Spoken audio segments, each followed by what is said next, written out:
qo'ysam.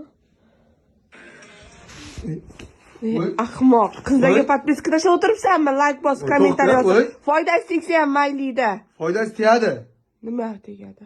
Prosta qanaqa foyda tegishi mumkin rostdan mana? Bilmaysan-da, chunki sen o'qimagansan. Prosta Sen omisan, o'qimagansan. Bilaman, foydasi tegadi. Ayting qanaqa foydasi? Qanaqa? Shuni bunga like bosaman, podpiska bosaman, keyin menga u yozadi, keyin ketdi. Katta baxt bo'lib ketadi. Ana, bu yoqqa. O'zingki. Hozir oyimga aytmas, o'zingki. Bo'pti. Hozir menga narsa o'rgataman. Narsa o'rgatasan? Ha, pulini ishlaysanda menga bersan, tushundingmi?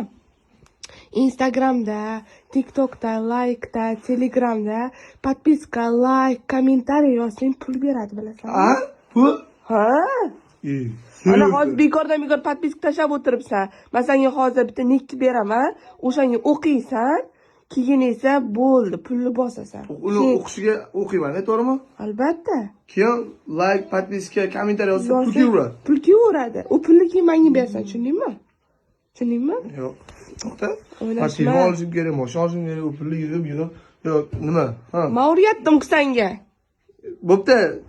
Nima, niklarni xatga qo'yib qo'yasan, meni obunachilarim. Mana men shuni postga qo'yaman hozir. Niklarni atmetka qilib qo'yaman.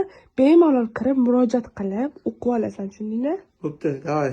Shunaqa, men obunachilarga aytib qo'yaman, seni podpiskangga o'chadi. Davay.